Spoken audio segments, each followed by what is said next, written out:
Hello, everybody. Yes, it is the silly one back again with a bit more Battletech, and this is this is incredibly complicated.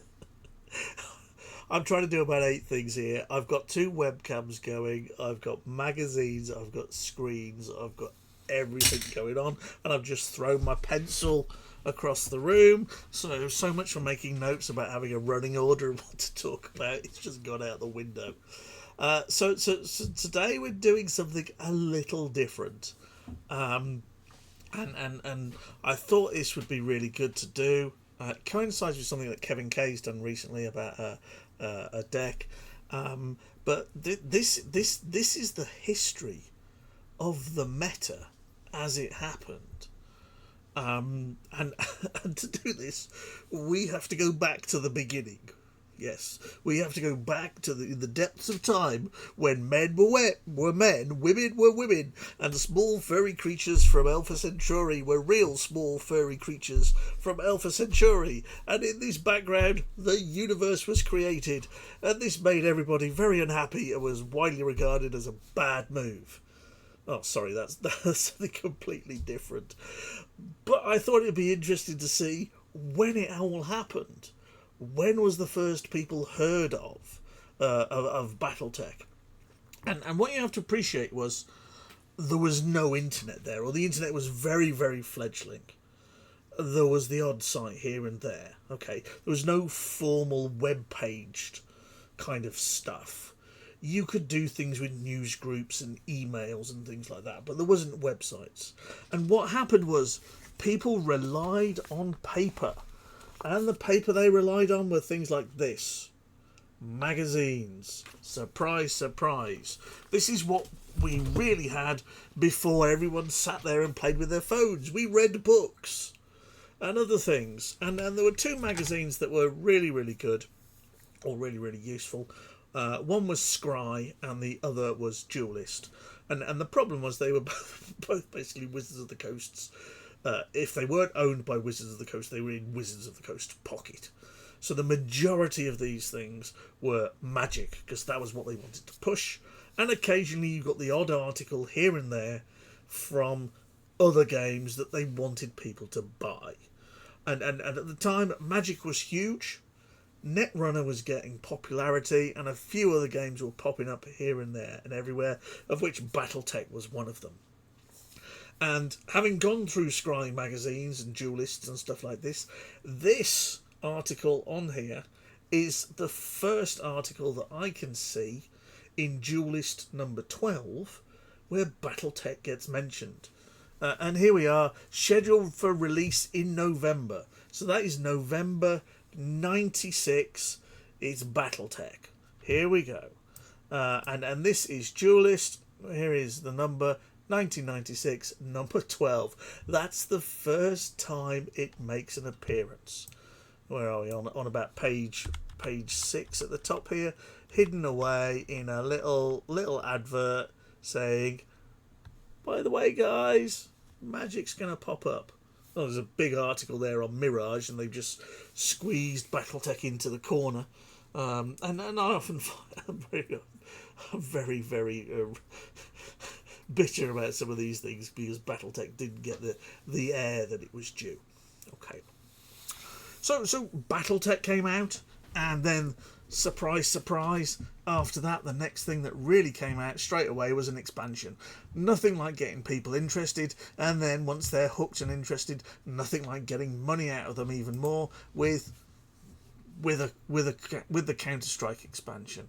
And nothing appeared in the next Duelist really, but you managed to get this article in Duelist 14 about making it happen, and they start and take the mick. Here we go. So they were doing flavor text research and stuff like that, and yes, yeah. This is match the flavor text to the card. I mean, it's a bit lame, really, isn't it?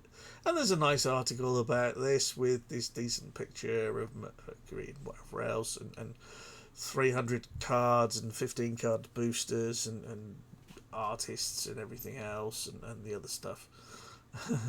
And then down here is the best known for his magic stuff. Okie dokie. So Battletech didn't get a great deal of particularly good publicity. And of course, at that point, there was no formalised tournaments. In Battletech anyway, Wizards and Magic had got its own format, and if you go through any of these magazines, there's pro tournaments for this and decks from that and all that kind of jazz. Fine, it is what it is. So they got the DCI in place, but they didn't have any tournament structure in place, and this is the complicated bit. Second webcam. Hopefully I can get this to work. That should be this one, and this, and I'll zoom out in a minute. This is an article from a guy called Mike Fitzgerald. Okay, and he wrote for a number of scries and duelists, things like that, and then had the audacity to go into the World Championships and try and win it.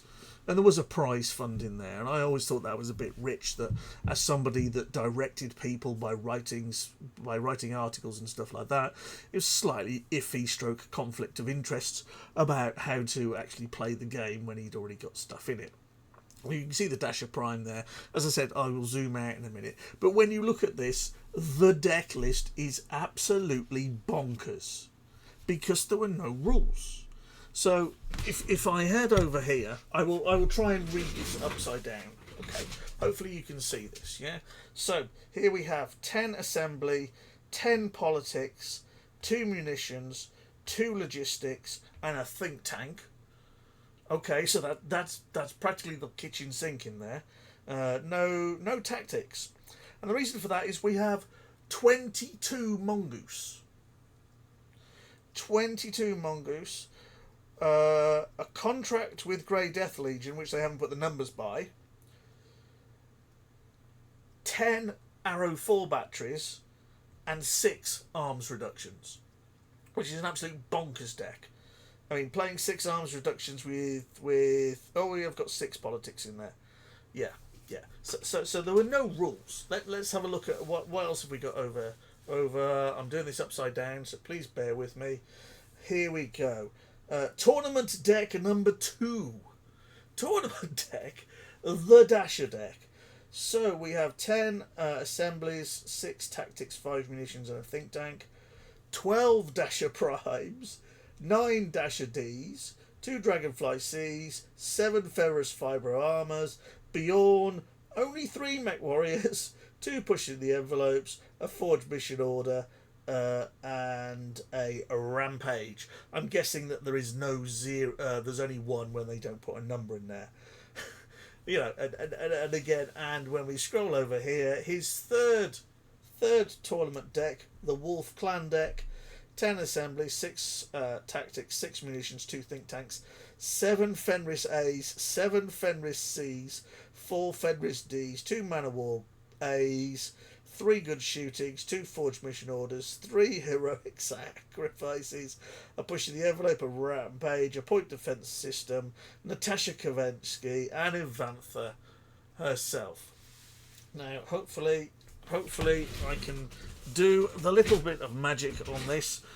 This requires me doing some technical stuff, and I need to do this, and that's another thing on the screen.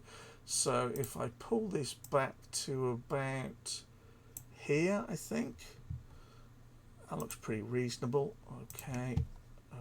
Okay, you can now not see what the hell is going on. So maybe I need to change this even further. I should have checked this beforehand. Please forgive me. Let's pull this back to about there. That should be a bit better. And hopefully you can see. Yeah, here we go. Here is the article. No, not good enough. Not good enough, boy. Come on. Let's get this all the way down to there. That's as low as we can go. And oh, I know what I can do. Let's do a bit of on the fly. Ah, yes, because I've cropped that. So, oops, wrong one. Crop that one. There you go. So here's the article. You can see it there. Let's push that over there. Here are the decks. Here's Mike Fitzgerald up here. And we've got Natasha and a Mongoose and a Dasher on there. So there were no rules. There was no rules. This is where the deck with 60 Sentinels came from. The Sentinel, let's just pull that up. Let's just have a quick look at that. The Sentinel. And everyone lists this one. Wrong. When they did the deck in the magazine, they did this one, and no one understood that it was a problem because you had 60 of these and you couldn't make any of them work because you hadn't got assembly munitions. This is the one they are talking about, and there you go. 0 cost, 131, a deck of these. You were guaranteed to put 2 resources out every 2 units out every time. You couldn't get resourced hosed, and all you had to do is basically deal with these. So after all this shenanigans, and it was a complete and utter shenanigans, people were reading these articles and buying Mongooses and Dasher Primes left, right and centre. Which is quite crazy, because in the back of some of these, you even have. Hold on. Let's see if we can do it. There's a nice article. Hold on, where have we gone? There's a nice article in this version of Scry, but when you get over the back here, you have the price list. They're very good at giving you price lists of what cards were worth. And when we go over here, you'll find that the lovely Natasha is worth $16 and stuff like that, and a Daisy Prime is $20.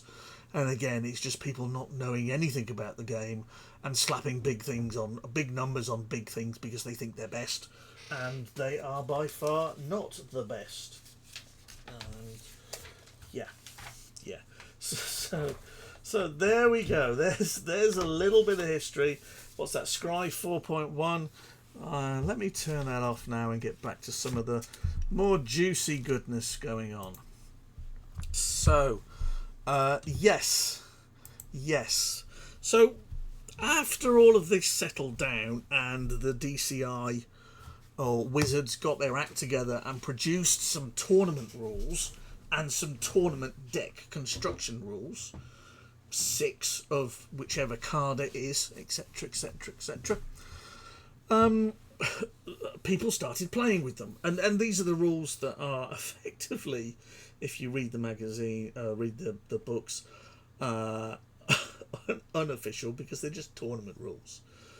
Certainly if you get any of the decks and you get the little booklet in there are a number of rules in there that went out the window, like you had to overheat if you were using the Alpha Strike option and whatever else, and then they just can them. They can them early on because much as it works the way the board game works and whatever else, or tabletop works, it doesn't work as a card game. So they got rid of them. So there you go. So you can use them all now. So early 97, Battletech had been out 3-4 weeks, 3-4 months, something like that, and Counter-Strike had followed it up. Counter-Strike came out. Then you found that this deck, the Evil Dasher deck, gained a lot of dominance. Okie doke. Let me put it up in view tiled and view that, or show you this deck. And I have covered this in the past, but it's just a quick revisit here. So the lethality of this deck came from having an elite mech warrior on a Dasher D. The Dasher D would overheat for 1+3, so it does 3 base, plus another 3 makes 6. The elite mech warrior gives another damage, so it made the magic 7 to kill a resource. And when you read elite mech warrior, this could only be blocked by a fast mech guarding the target, which for the inner sphere was non-existent. I mean, even if you had 17 mongooses in the deck, you're not so sure you don't stand a chance versus this, because it would slaughter the mongoose, and then with the aids of ferrofibrous armour and extra armour plating, survive and start to cycle the deck. It had Dasher Primes and Superior Navs and a few slightly chunkier mechs in the form of your mech Man of Wars and your Dragonfly A's, and then it packed some Dasher Bs because the ECM was quite useful as well, and a few missions. And this was the evil Dasher deck. I've done it in the past. It was broken. This led to Elite Mech Warrior being banned, and Dasher D being banned. And Effective Groundwork. Don't forget Effective Groundwork. This little card, Effective Groundwork. This was banned when before. I was going to say it was banned before they put the DCI rules out, but when the DCI rules came out, this was banned straight off the bat. It was banned. So they'd already got rid of that particular problem, or circumvented that particular issue when it happened. So what happened? Everyone was playing Dasher decks, evil Dasher decks. And they were coming up to Worlds, and some people had Bjorn Jorgensen in here. Dasher D got banned. Some people replaced it with more Dasher Bs. They put a few other units in there. They changed Elite Mech Warrior to Maneuvering Ace. It didn't work, and the deck just fell on its face.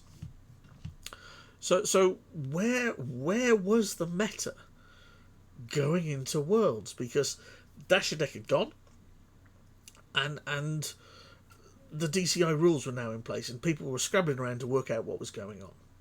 So I'm going to refer to this, which is an interview that Travis did with Terry Borer in the top left corner, who came second, with an awful deck, and he will admit that. And if you watch this in about the 5th minute, he admits his deck was awful.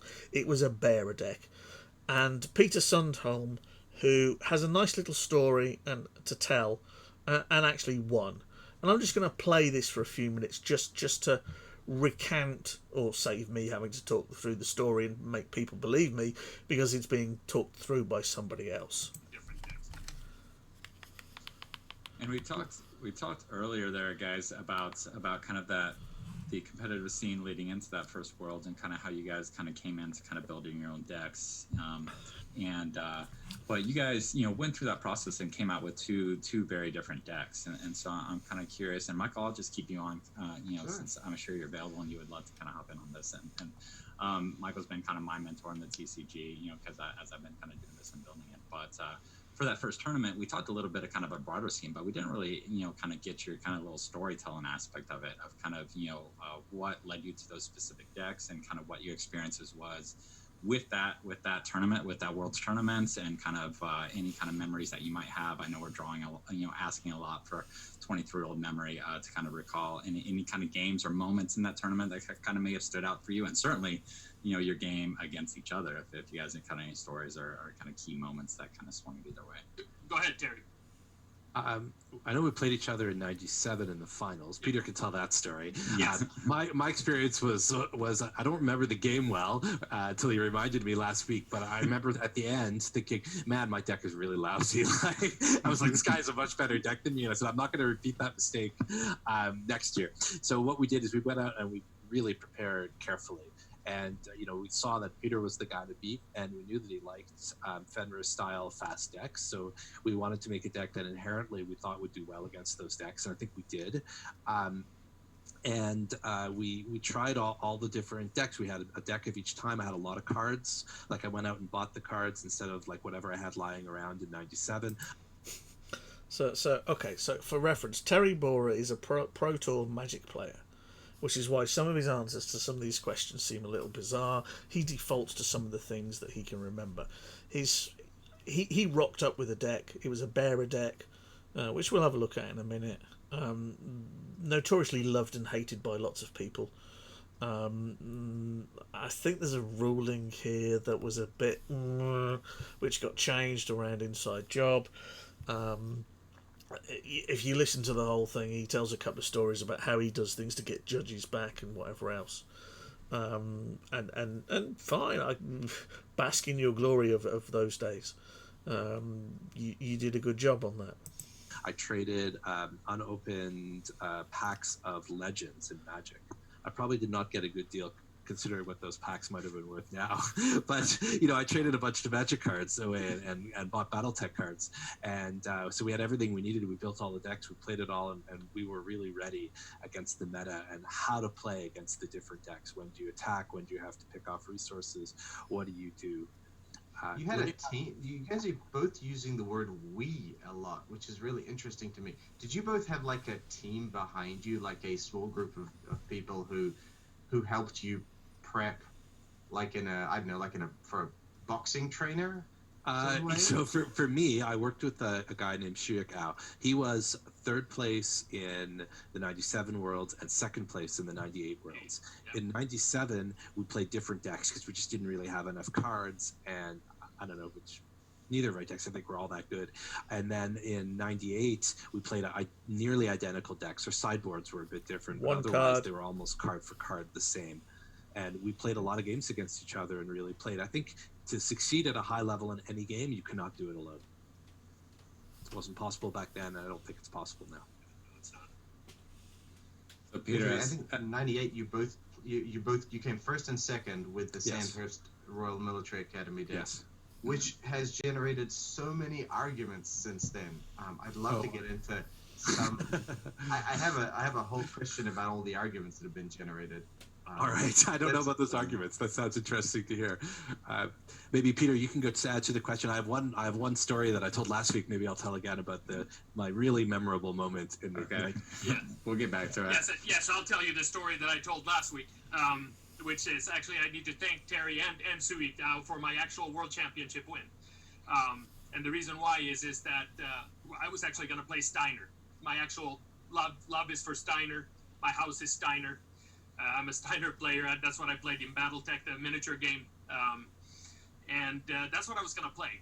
And there was a pre-tournament the night before actual Worlds in '97. It was 6 rounds, and so of course I was playing my Steiner deck because we didn't know any better to actually hide our decks, for the tournament the night after. And 2 rounds into the tournament, my buddy Dave.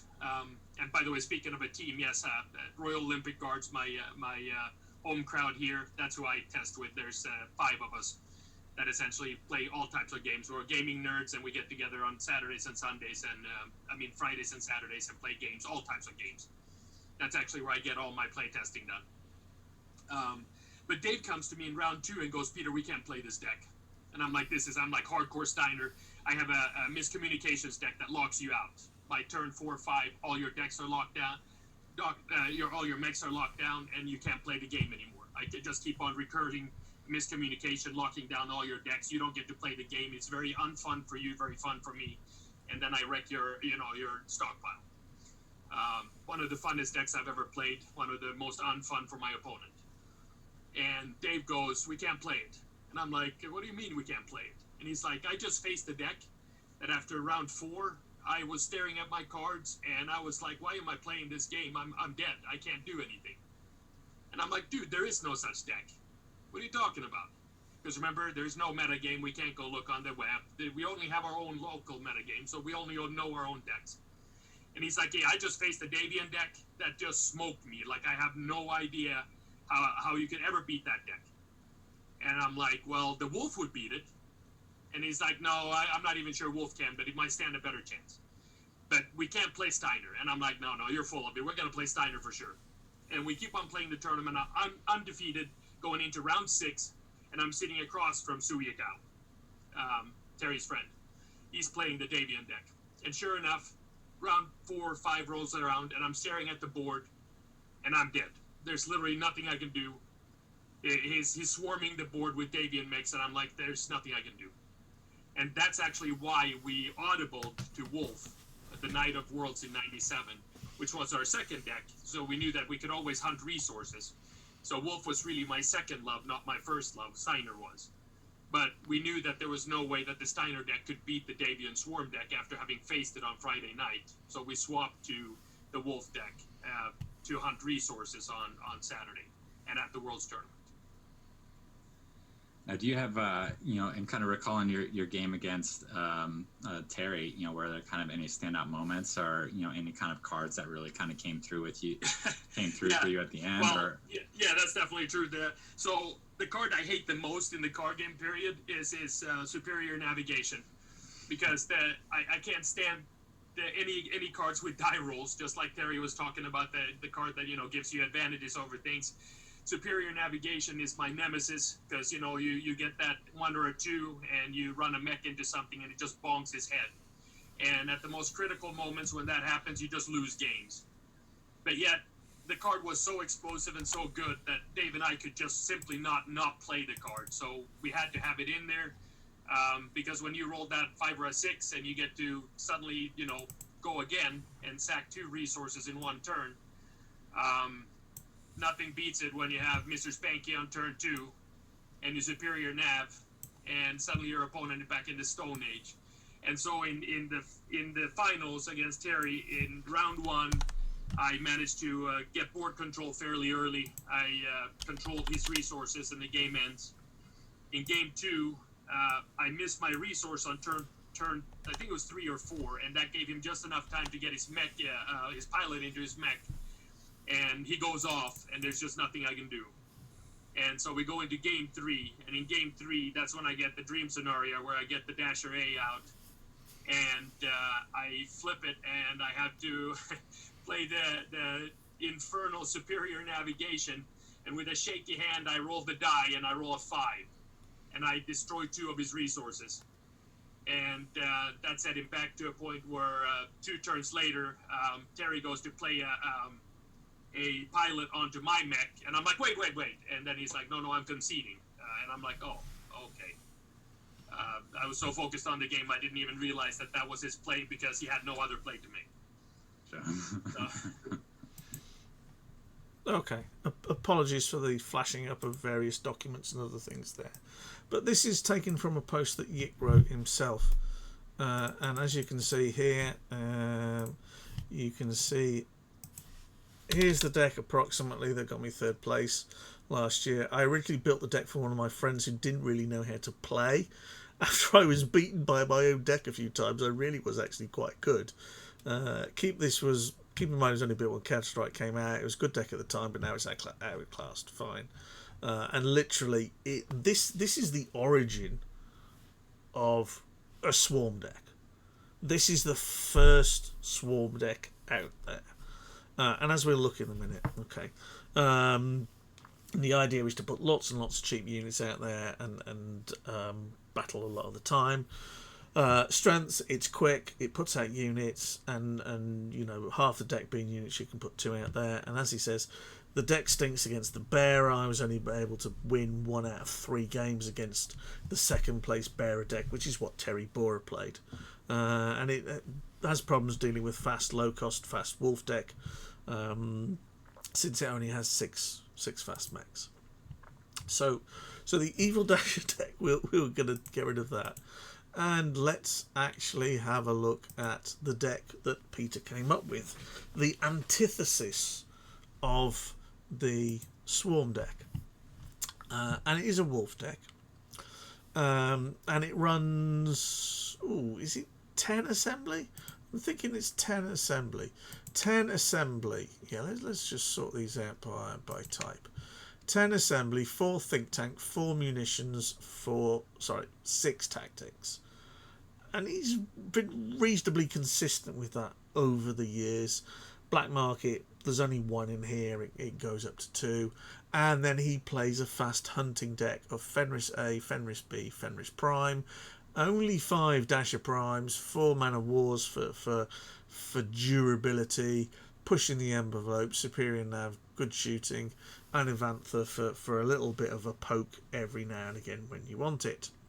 What is interesting with this is his sideboard, and his sideboard is really, really teched against Yick's deck, because it's 2 point defense systems, which screw missile decks, and 6 heavy fogs.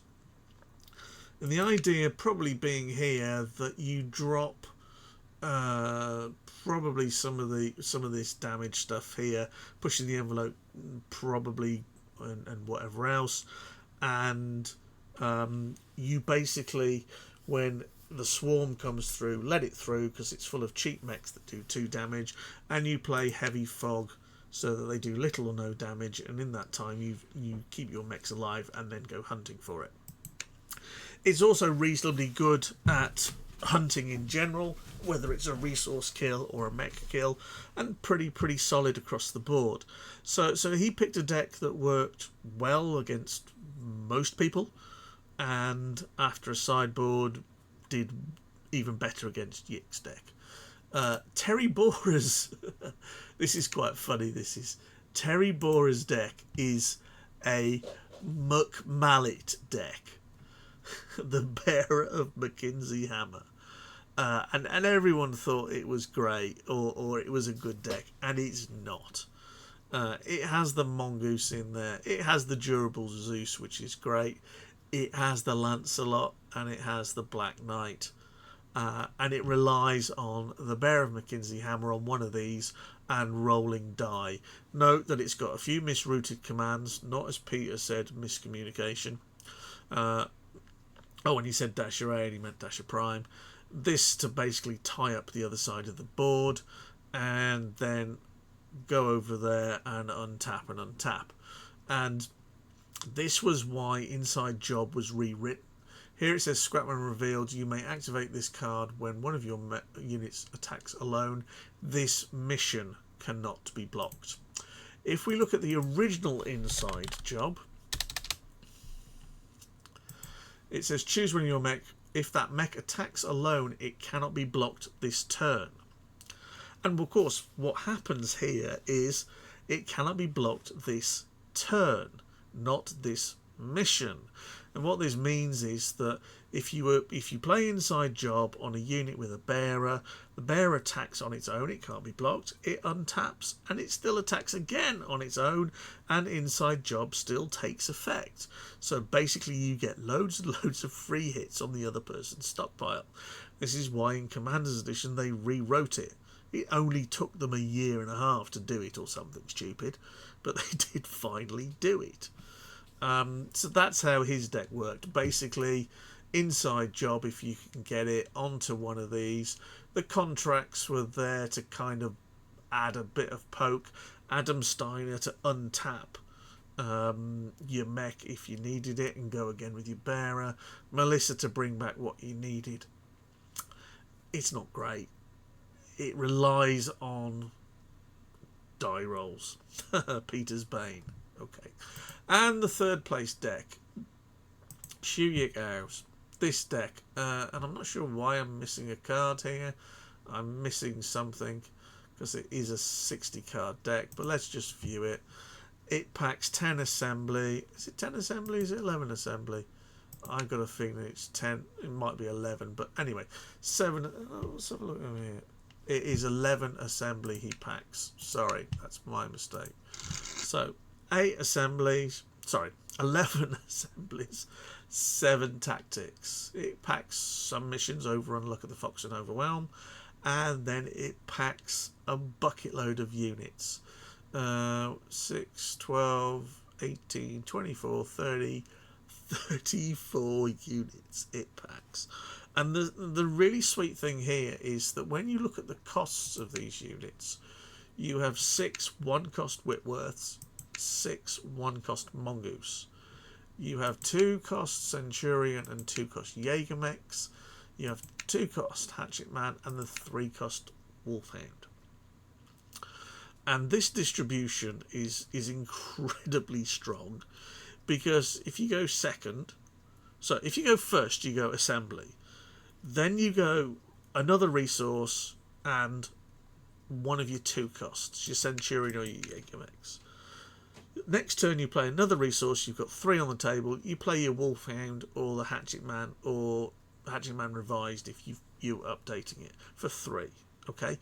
Or you can play a Mongoose and a Centurion, or a Whitworth and a Jägermech, or any combination thereof. And then after that, at 4, you were putting out a 1-cost and a 3-cost, or 2 2-costs, or any combination therefore of what's in your hand. If you go second, you go 1 and a Mongoose or Whitworth, So an assembly, then you go 2 and a 2 cost, 3 and a 3 cost, or 3 and whatever's in your hand. And the point here is that you can actually chuck units out very, very efficiently. You don't waste any resources.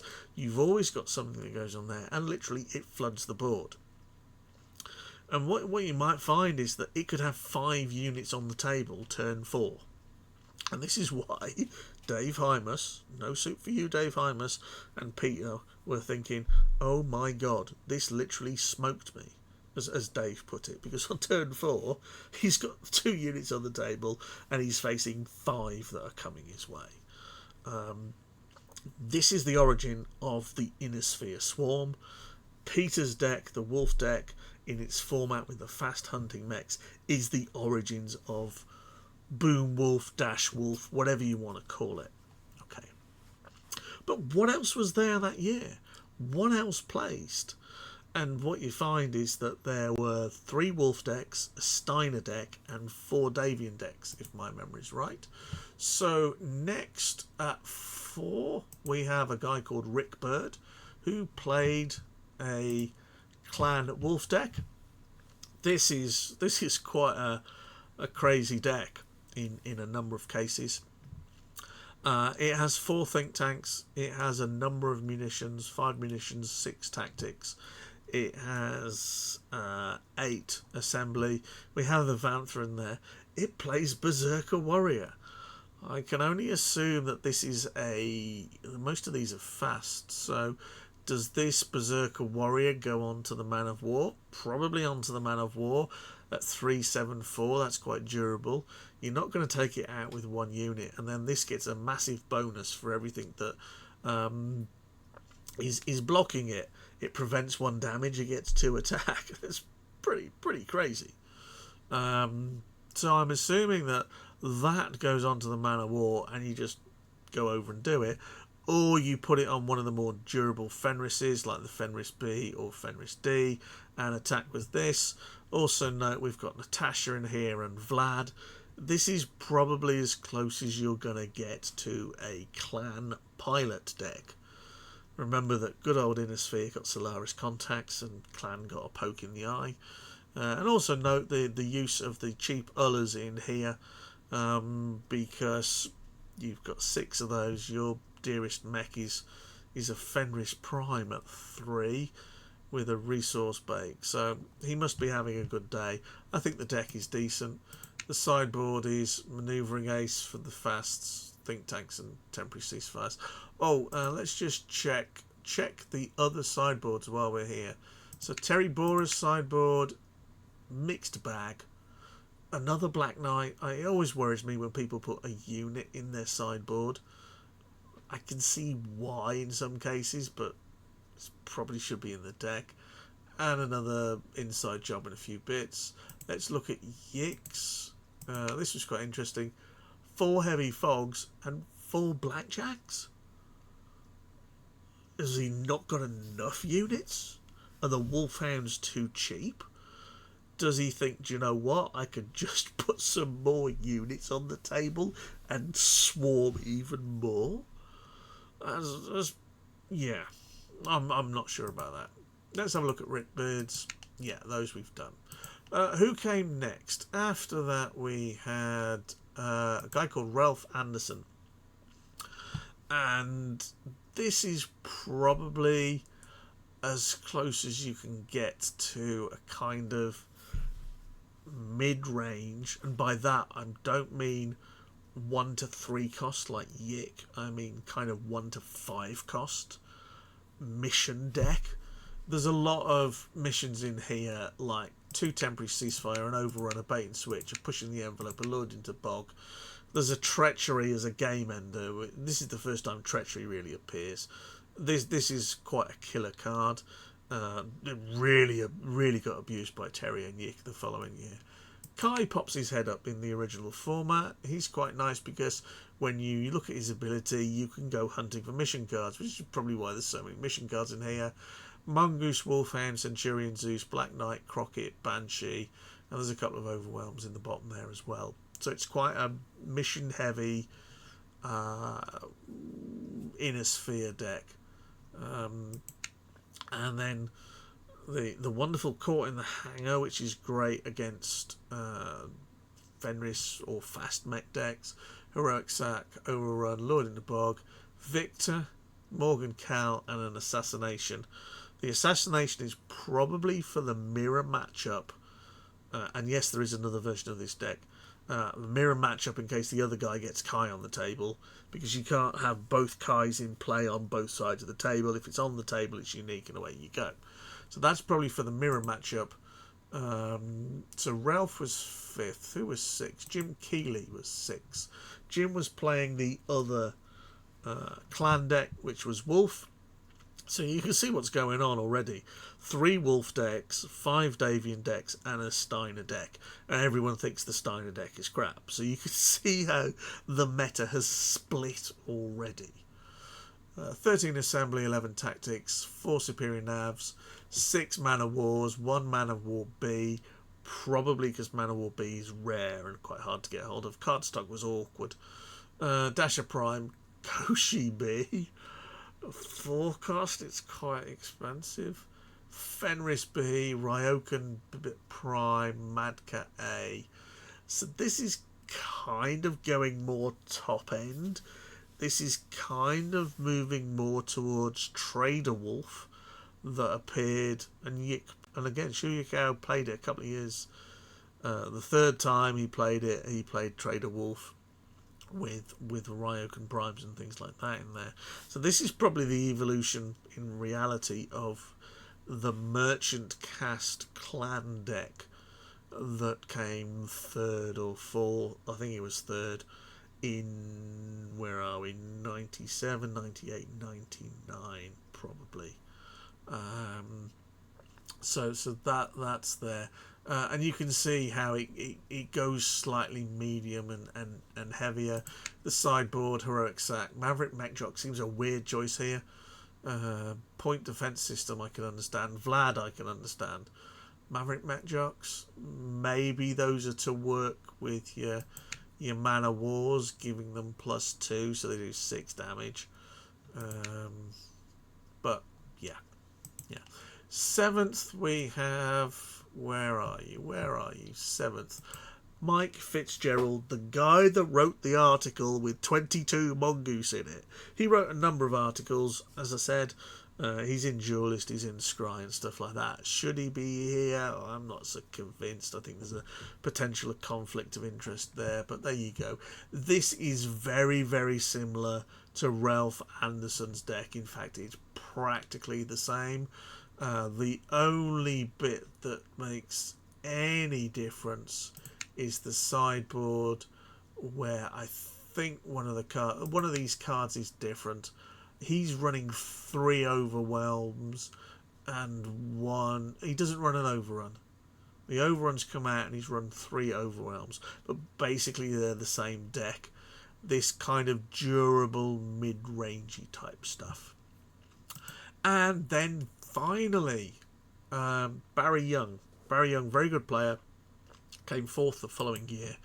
Came in with this deck, which is decidedly different. This is quite an interesting deck. It's an assembly and munitions swarm. So there's only 1 tactics. There are only 2 missions in there, an overwhelm and a deploy reinforcements. But it packs 7 munitions. So you've got your Mongoose as your fast blocker. You have Wyvern, very durable, very good. He wasn't Comster at the time. 1/7/2 overheat, 1+1 with jump. That's how the missions got played. Slow, but very durable. Jaeger Mech, similar kind of thing. Hatchet Man, same thing. The medium speed exterminator, I've always liked this card. At 3 cost, a 1/7/3, 1A, 1M. So much of a pain about that 1M.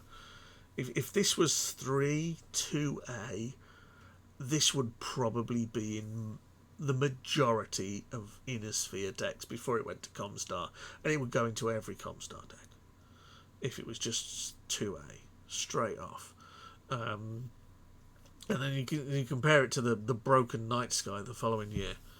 And you think, Victor, the Kintaro 383 medium for 4. It's not bad at all. Overheat 1+1. Again, went to Comstar and stuff. So there's some good medium speeds in here. And the Man of War, okay, it doesn't kill them outright, but they can take a few hits from a Man of War. They're not scared of a Man of War. Not the Primes or the Bs anyway, at 4 damage. Morgenkel and the Caesar. And the whole idea of this deck is to drop Morgenkel on the Caesar and hit the guy for 6. You can play it swarmy with these units coming in and dominating the board. There's a Crockett in there if you need some big stuff. But the idea of Morgenkel on a Caesar for the big hit to finish it off. Play it like a swarm up until this point. Mongoose, Wyvern, Jägermech. I mean, there's nothing to stop you doing something similar if you play... You could play an A&M Comstar deck. That could be quite fun. You could probably make it more viable these days. There are slightly better units. Maybe drop a few War Funds in there for a bit of variety. But I think it'd do pretty well. The armour and structure on these break the rule of 7s. They're not the 1/6s that you get from like this. No, there isn't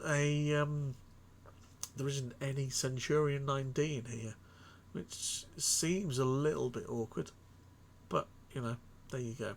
And then finally the deck that got the highest or commendation award. And I'm just reaching for something here because I'm going to prove to you that this is all legit. This got the commendation award for the most creative deck. Again, I've done this, or I've shown this in the past. Dennis Brooks's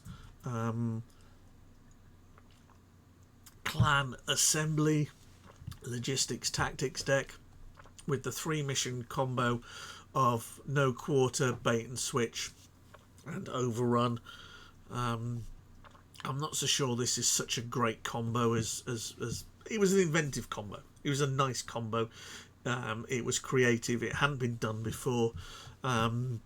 Putting out these durable mechs and then killing others by using this combo to play No Quarter to do it again, using Overrun if they hadn't got anything left, or Bait and Switch to bring another unit into that battle and kill something was inventive enough. But you just think, is there another way to do it these days? There probably are. There's probably some missions or something in there. So, where does all of this come from? Where's my webcam? Here we go. Here it is. This is the piece of paper. And if you look at the top here, you will see there is, and hopefully I can get this a little closer, you can see the actual, where are we, web link that I actually printed this off from. Here is Peter's deck and Terry's deck, and then over here we have Yick's deck, Rick Bird, Mordavian with Ralph and Jim Keeley, and the names of Barry and Mike Fitzgerald stuck at the bottom here. Over we go. Here's Dennis's highly prized deck listed down the bottom here, and there's all the web structure, and even we have the date of when I printed it off, 08/02 97 at just about 2 o'clock in the afternoon, dip there, and the staple is still in place. So that's where all of that came from, and that's going to be part of the series. We're going to look at, let me just turn that off, look at how the meta evolves. But here you can see some of the elements of the start of the meta. you can see the hunting clan style wolf deck. You can see the Davian swarm style. Kai was basically the only pilot that got played, although credit to Barry for picking out Morgan Cal. I mean, Morgan's a free hit. I don't know why more people don't play him, to be honest. And you can see one or two of the other things. The Steiner Bearer deck is it's there. It's just not great.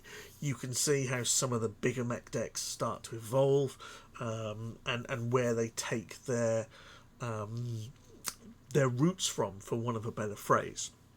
So that's the end of this little chunk of history. I've rattled on for quite a while. Okay, next time I'm going to look at the expansions, because you've got 3 expansions.